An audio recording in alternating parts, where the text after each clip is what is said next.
council.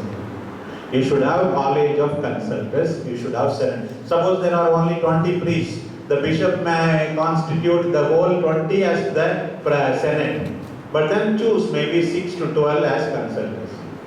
These three are mandatory for the whole church. But while these two exclusively priestly, here it will say Christ faithful. Christ faithful means priests, deacons, religious, lay people.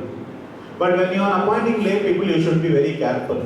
They should not go and betray the church. Hey, so much money is there, bishop is not doing anything. Not such kind of people. People who are loyal, people who will work with us. Such kind of people, lay people also. In some dioceses, even lay people, in states and all, lay people are the procurator. Sometimes we think if priests steal, it's okay. Lay people steal means it is not okay. But the lay people steal openly when it is for their own families and so on. So that's important. These three are mandatory at the diocesan level. The other thing is, some others are the synod for the renewal. It is like a general chapter of the religious. Diocesan synod. Only that general chapter is deliberative. Here it is consultative for the renewal. This is optional. Bishop decides whether to have a synod for the diocese. That is one-time event. Okay, after 10 years, 15 years, you can have diocesan synod. This is treated in canon law 460 to 468.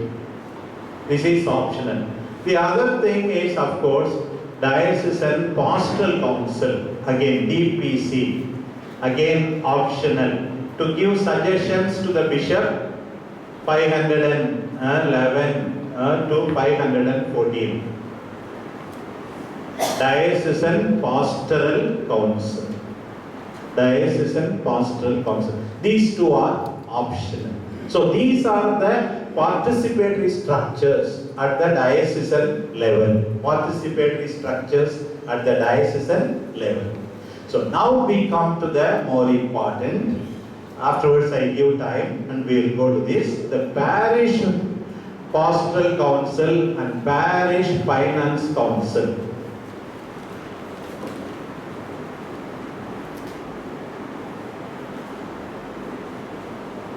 Parish Pastoral Council and Parish Finance Council. So, Father, you can read from the mic also. And I say the numbers. Okay. Canon 536 speaks about Parish Pastoral Council, PPC. Fathers, please know its importance. I said the theological foundation.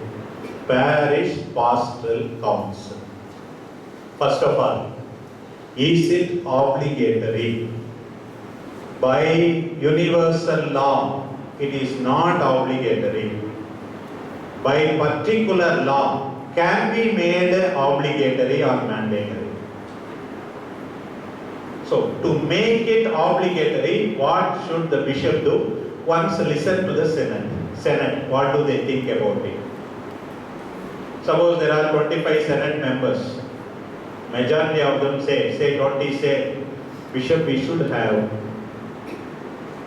Bishop normally will go by it. Suppose 20 say, no need for our diocese bishop, these are only problem making. Still, because it is only consultation, bishop can still make it mandatory. These priests they want to be mystery, not messianic secret about their activities also to be mystery. They want to be Maharajas of old, Javans of old. So they don't want anybody to even ask him a small thing. But you know the mind of the church. When bishop has to be autocratic, you criticize. And you want to be autocratic within the parish. You don't want to include the lay people. But it is the theology of the whole people of God. You should come out of the mindset. So, for Warangal diocese, Bishop Udumalabala once discussing it in the Senate meeting can say, prescribe a time limit that this so and so, from such and such a date, each parish priest must establish a parish pastoral council. Secondly, What does canon law say anything about it? It gives general guidelines only in 536. It asks each bishop to see to it that there is statutes or diocesan statutes for the parish council. What should the statute say? First of all, what is the purpose? Purpose is the same, to help the parish priest. What is the competence? Consultative.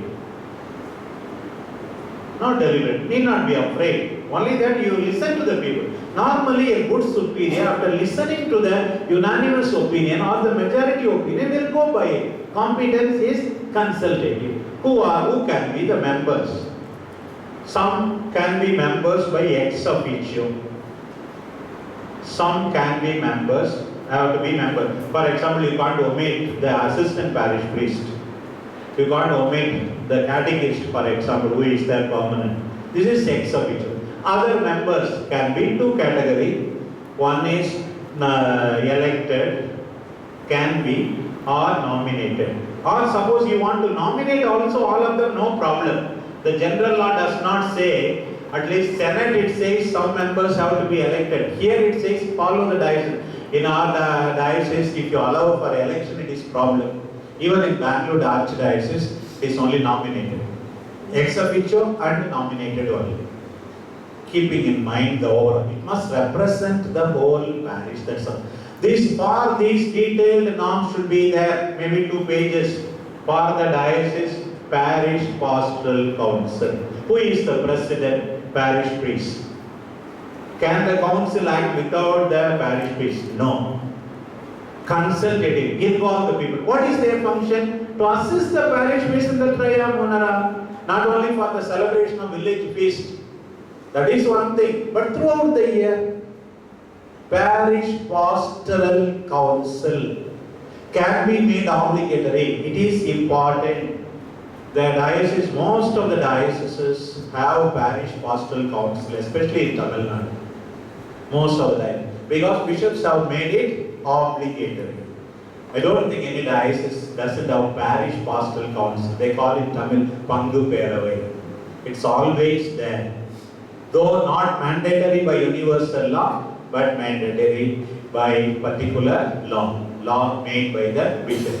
Read Father, let us listen to Canon 536.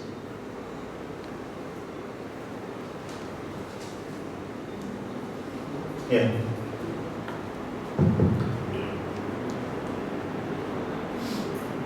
If after consulting the council of priests, the diocesan bishop considers it opportunity. After consulting the council of priests, diocesan bishop considers it opportune for his diocese. Yes. Pastoral council is to be established. Pastoral council is to be established. So here it is using some kind of mandatory language, but bishop decides that it has to be established. Yes. In this council, it is presided over by the parish priest. President is parish priest. Christ faithful together with those who, by virtue of their office, some of them must not be excluded. So, by virtue of office, some might be members, are engaged in pastoral care in the parish, give their help in fostering pastoral action. So, what is their competence? Give the help in fostering pastoral action. Give the help. Okay. The pastoral council has only a consultative vote. The pastoral council has only a consultative vote. And it is regulated by the norms laid down by the diocesan bishop. Yes, particular norms must be laid down how pastoral council must function. Periodicity of meeting, how often it meets, maybe at least once a month or once in 2 months. So according to the norms, at least let the representatives of the people come to the, listen to the people. Listen to the people regarding this. Do not be afraid. It will be nuisance. Never it is too late to stop. Okay, I'll share some reflections on the parish finance council. Parish finance council. The main thing is no bishop is allowed to exempt his diocese from not having parish finance council. It is obligatory by universal law. 537. 537. Canon 537 says it is obligatory. If your bishop says no need of finance council for your parish, for your diocese, the bishop himself is not obeying the Pope. No bishop. He does not speak of if the income is more, income is less. No question. No question. But still, we are not intent on having finance council. We want to be mysterious with regard to parish money. It seems the parish priest asked the catechist, Father, who do people say I am like Jesus? He wanted to know his reputation in the parish. He said, Father, some of them are saying every day you are having mutton curry, Father, every day biryani, Father, enjoying life, Father, drinking, Father. Some others say you are a Roman, Father, not going to Rome but roaming everywhere, Father. You are a Roman. And finally, like Jesus, he asked, it seems, but who do you say I am? Father, you know one thing. The other day you put 10 lakhs of parish money in your personal account, Father. So this messianic secret you alone know, don't tell anybody, he says. So like that we want to be a mystery with regard to dealing with other people's money. Dealing with other people's money. Why can't you be transparent? Announce the Sunday collection. This is how your money is spent. Did we become priests to manage the money of other people and then enrich ourselves or our relatives? Not at all. Not at all. So here it is mandatory transparency with regard to dealing with other people's money. Transparency, accountability. Accountability is called upon. I always say, fathers, I am subject to correction, I am not infallible in these matters. There should not be rich priests and poor priests within the diocese. Maybe some rare 10% or 5% because of the money given to them by their family, inherited, they can be rich. There are some who are rich because they have been always parish priests of rich parishes or directors of big institutions. That means shamelessly and skillfully they have collected money in the name of the people and used it for themselves. Shamelessly and skillfully collect the money meant for the parish or the diocese and use it for themselves. Is your family rich? No, the family is poor. I have made them rich, some people may say. So what exactly is the life? Okay, you have the obligation to help your poor brothers and sisters. There is a limit to it. No, there is a limit. Help them in education. All the poor you have to help, you help them also. I don't want you to forget them altogether. But then, to what extent you make them depend on you? They are not going to be happy. But when they get the money that is due for the poor. Transparency and accountability. If you go to the poor parish, you are not able to manage day-to-day needs also. The bishop has to pay. If you go to the rich parish, money is not yours, everything. Maybe because of the offerings you get some bananas or something extra, okay, you live on that. But every money is accountable. People's money. People's money, transparency, clear conscience. Clear conscience. These days one WhatsApp message is coming. I don't know, you got it also. I got it in Tamil only. Very beautiful message. The founder of Apple, his being in the deathbed, thinking of his past life. Nothing is successful except love, kindness, charity. Love, kindness and charity. I am on my deathbed. I hear only the noise of the machines tick, tick, tick. Now I understand very clearly. All this success is nothing. All these success is nothing. So that is here transparency and accountability with regard to that. It is a mandatory council. Another fear is, for some dioceses it happens also, even in dioceses like Kota. So lay people take the upper hand and do it. So what is the competence? There also it is consultative only. Don't worry, you will not be able to do anything. Do not be afraid. The parish finance council also consultative. You consult them regarding the major expenses. You hear them, listen to their opinions. How much you can spend on your own. So that is to be decided by the diocesan bishop. It is given in the canon law, book 5. The bishop, after consulting diocesan finance council, must decide what is ordinary administration, what is extraordinary administration for the parish. Even people cannot say, Father, the former parish priest gathered 10 lakhs of rupees. You spent 5 lakhs one day, Father. Diocesan parish finance committee cannot say. You cannot also do like that. Some of the parish priests, some parish priests gather for 4 years by saving. The poor, the new man comes, suddenly spends it 1 year, all of it. So that is the responsibility of the bishop after hearing the diocesan finance committee in our diocese. What is ordinary administration? What exceeds ordinary administration? For example, say, in my diocese, parish priest can spend without the written permission of the bishop, say 50,000 or 30,000, whatever may be. If you are spending at a moment more than 30,000, you have to get prior written permission from the diocesan bishop. Otherwise, your action is canonically invalid.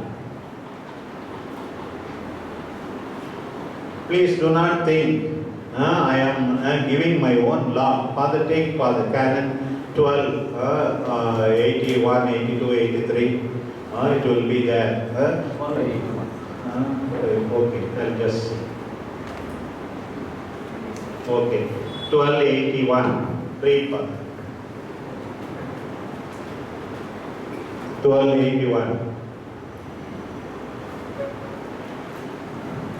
Canon 1281. Canon 1281. All are bound to obey. As long as we are in ignorance, we are in bliss. Some people think ignorance is bliss. But Ayappa came and says all these canon law, putting restriction on my power. Don't think like that. What is important is our non-Catholic brethren say, we all should go to Parloga. We should go to heaven. That's important. More than all others. Norms are meant to lead people to heaven. That's all. 1280. Yes, sir. Without prejudice to the provisions of the statutes, administrators, yes, act invalidly when they go beyond the limits and the manner of ordinary administration. Beyond the limits of ordinary administration, if you go, it is invalid. Unless they have first received in writing from the ordinary the faculty to do so. Yes, received in writing the permission to spend the money. That's clear. So what is the role of diocesan finance company? You tell them this is the project. So we ask them, we have to spend some. So while writing for permission, right, I put it in the parish finance council. They also earnestly, by this number of votes, out of 10 members, 7 members are for this project. Bishop, kindly give permission. You are spending peanuts. What is ordinary administration? Paying electricity bill, paying the telephone bill, or simple works here and there, which occur regularly. This is ordinary administration, principle of subsidiarity. Bishop doesn't interfere. When taking into consideration the financial status of the parish, then you have to get the necessary permission. That's it, ordinary administration. There should be some regulation. Or maybe also, there can be also 2 types. So these are the rural parishes, finance is poor. Here you have to spend more than this, you need it. So these are the institutions. There can be also 2 types of institutions. There are institutions and institutions, parishes and parishes. So there can be also two, there is nothing wrong. But then it must be specified. What is ordinary administration? What is extraordinary administration for each of the juridical person? Otherwise, some of the people, they think they can do what they want with the money, with public money. This is not restricting your freedom. This is making you accountable, that's all. Making you accountable. That's why what I said is also mentioned in 1281 para 2. Diocese bishop is competent to say what is ordinary administration in my diocese for these type of parishes. Yes. Second paragraph. The statutes are to determine what acts go beyond the limits and manner of ordinary administration. Yes. If the statutes are silent on this point, it is for the diocesan bishop, after consulting the finance committee, to determine these acts for the persons subject to him. Yes. Bishop should say what is extraordinary administration in my diocese. So these are extraordinary administration, return permission. You can't simply get away with them. This is important. Another problem, fathers, in my diocese also I experienced. During the transfer, some of the parish priests are very good sweepers. Empty everything, even no plate, no spoon also for the service. So please do not do such a thing. When there is a parish finance council, they will know what belongs to the parish. So many cards, these are bought in the parish money. Don't take the lorry, 2 or 3 lorries and take everything. You have to distinguish between what is your property and parish property. Even if you bought with your money, should you not be charitable for the new man to have a glass to take a cup of water? Water. That's why the next canon speaks about having an inventory. What is the parish property? Not only land, some immovable property. So this is not inventory. At least write it also with a paint. Parish in those tables and things like that somewhere. That these people may not be stealing away everything during the transfer. Inventory. And keep a copy of it with the chancery, with the diocesan procurator. Then we know every time we have to give. And again, new parish priests, nothing is there. Some of our parish priests are very good sweepers. Sweeping the whole thing, inventory. The parishioners know. When they are taking, they will come to know. So many tables were there, so many chairs were there. This microphone was there. What is yours? What is parish? So this is also important. This is how the community. So it is permanent. It is it belongs to the parish. That also we have to remember. These are the things that we have to always remember. And then duties of the administrators also. 1284 afterwards you can read what all things you have to do in taking care of the parish property, institution property. When it comes to other people's property, common property, some of us are as negligent as possible. Sisters, they don't do like that. There are some tamarind trees, sisters, not even one piece they don't allow. Parish means somebody takes, somebody goes, what to do? I am there, drunk and goes, I am not bothered. Income of the parish, not collecting the revenue, not following the civil law. We call canon 22 canonization of civil law. That means civil law is holy, except in 2 cases. When it is against divine law, don't follow. When there is another canon law, you follow canon law, equivalent canon. Otherwise, you have to follow with regard to temporal goods, civil law very carefully. Returns, some people never give account. They say they give account only to God, it seems. They are thinking they are giving, you are dealing with other people's money, not your own money. Not your own money. Yes.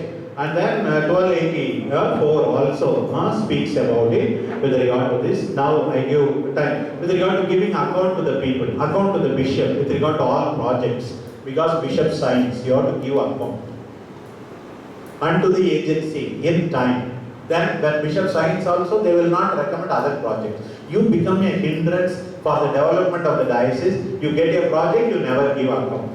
With regard to the money of the people, as bishop prescribes, you have to give account to the people also.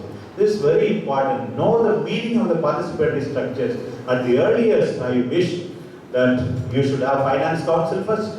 And whether you have finance council, don't say our PPC is doing finance council. There are two separate councils.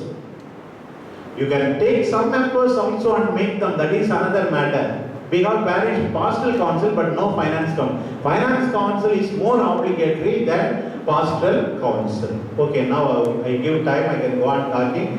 You can ask me any questions. Oh, time already so much I took. Okay. No, we took 10 minutes. Yeah, correct. Anything on these two structures? Only these two structures you ask me. Yes, Father Easter, you call out these names. Father Vaichanappa. Is parish council and parish pastoral council same or can we say? No, I said, no, please don't. Parish pastoral council, parish finance council, two different. I'm saying parish council, what we have. Now that is what parish pastoral council, sir. Parish pastoral council we simply call parish council. That's all. Simply. Okay. Thank you, Father. So I did not say in our word. We speak of diocesan pastoral council and parish pastoral council in the law. The parish pastoral council is simplified and called by us as parish council. Yes. Then the 2P one, the parish council be finance council also. Parish council also, but better to have the competence separate, because so suppose parish council 10 people are there. You can take 2 or 3 or the president also to have communication. But it is always better to have 2 different councils. Otherwise you will confuse the competence. This is meant only for finance. So this is meant for all activities. So it is necessary parish finance council is separate. But you said even if there is no parish pastoral council. Yes, finance council is obligatory By universal law. by universal law. Parish finance council is obligatory by universal law. The statutes must go into the details of the competence, function, membership, choice. So they can be chosen. Diocesan Finance Council, for example, Bishop freely chooses. Diocesan Finance Council members, Bishop freely chooses. Surely Procurator should be a member, but BG not necessary to be member, but many diocesan BG is a member. But then Diocesan Finance Council, Bishop freely chooses. What is the qualification? They should be men of integrity. They should know about financial affairs, know somewhat civil law and canon law. That's all qualification is mentioned in 492. That's all. So freely chosen by the parish priest. Finance council can be, but then there must be a council. Any fixed number for parish? Minimum 3. Minimum 3. No, you are speaking about diocese. Yeah, minimum 3. Bishop is not a member. Bishop is president. Like parish priest or in the parishes? Parish also, parish priest is not a member. Besides the parish priest, the council must consist of 3 members minimum. 3 members minimum. Yes. Can the parish priest go again? Is it consultation or he has to take? It's only consultation. More details will be given in the particular law. Both are only consultative bodies. Even the finance council only consultative bodies. You have to prepare the people of their role. Sometimes because it is consultative, don't think your opinion does not have a bearing on the decision. Only stupids will invariably go against the unanimous opinion. Canon 127 says, when there is consultation, last paragraph 127, when there is a unanimous opinion or majority opinion, normally the superior should not go against it. Unless there is a serious overriding reason. So, because they belong to this particular caste, they say we should not start a new parish. Here there is a serious overriding reason. Based on caste, they are blocking it. Here bishop can go against it. It is a mixed group. All of them say, bishop, you start a parish or don't start a parish. Then bishop should give in to the opinion of the majority, normally. Normally.